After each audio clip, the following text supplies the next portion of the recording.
so excited to see what you all have achieved in the last few years. Your growth has been incredible, and I'm grateful for all of your hard work and sacrifice. A lot of that growth has been brought about by new people coming into the business to take advantage of our generous marketing plan and effective product line. So I thought I would take just a moment of your time to share with you a little bit about where Forever came from and where Forever is going. I've heard people describe this as our culture, but I think it's simply who we are. Several decades ago, I was an executive for a real estate development company called Del Webb.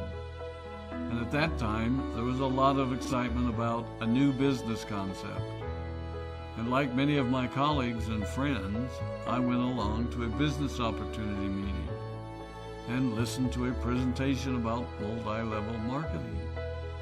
I immediately fell in love with the concept that people would be motivated to help each other and be able to make a living doing so.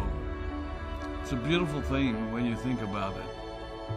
Although I was enjoying my career, I didn't think that I was contributing as much as I wanted, or as much as I could, to improve the well-being of the people around me. Inspired by the concept of people helping one another, I set out to write a marketing plan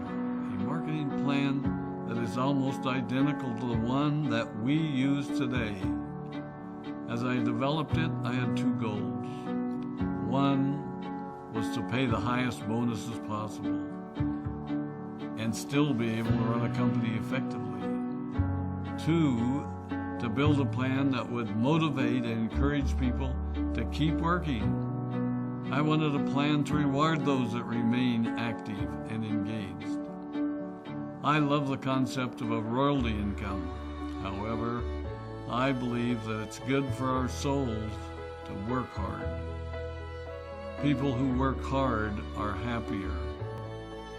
Of course, if you work hard, you should play hard. And that was one of my motivational factors in starting Forever Resorts. It was to give people the opportunity to spend time with their loved ones and experience the wonder of nature. Next time we're together, maybe I can tell you more about my passion for our resorts, our rare animals, and spectacular natural resources. So, with the marketing plan prepared, I needed to find a product. And we searched around and looked at different opportunities. I was passionate about finding something that was effective, consumable, and that we knew would not be a fad. During my search, I met a group of doctors who had developed a method of stabilizing aloe vera. They convinced me of its efficacy, and we began testing the product, and were amazed by the results. We were in business. We had a fair and balanced marketing plan, a consumable, effective product, and the third ingredient, an absolute conviction that we could make a difference in the lives of the people around us.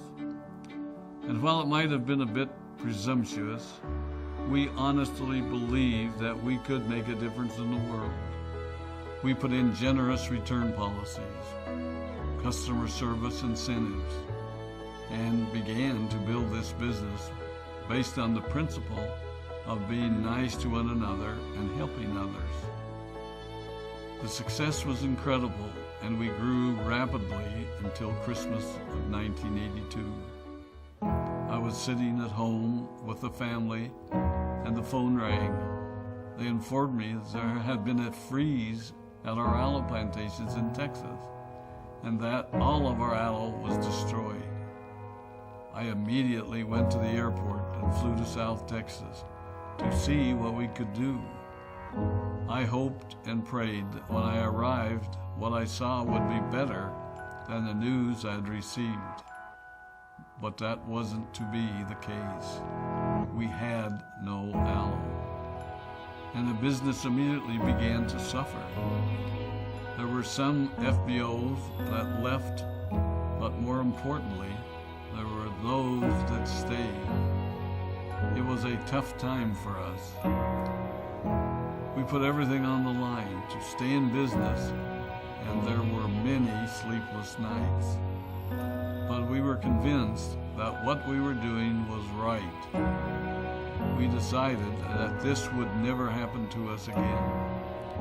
We flew out to the Dominican Republic and purchased as much land as we could and began planting aloe in one of the safest weather zones in the world. In addition to the acres of plantations in the Dominican Republic, we now have plantations in Mexico and South Texas. It was a tough lesson to learn.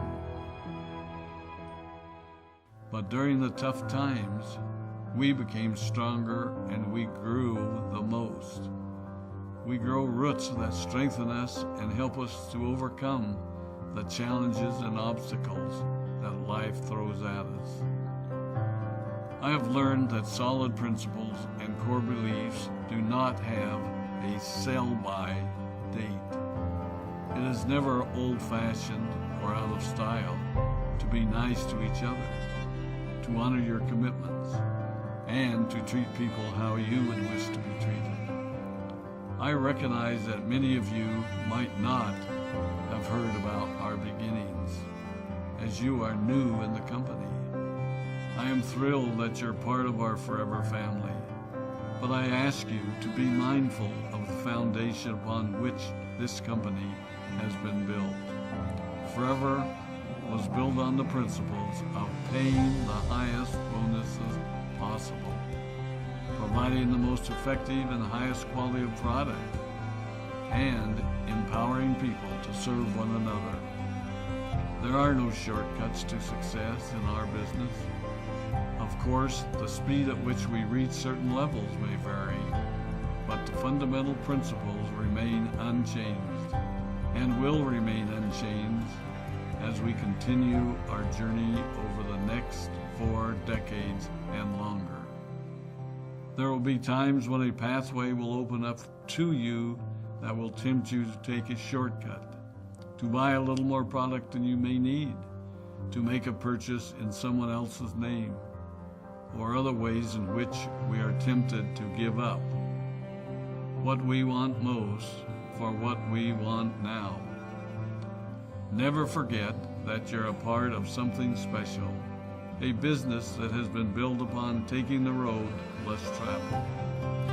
It may not be as fast and as shiny as you might want it to be, but take it from me, the road less traveled is more rich, more wonderful, more fulfilling, and more lasting than you can ever imagine. We love you, we appreciate you, we are proud of you. My name is Rex Maughan, and I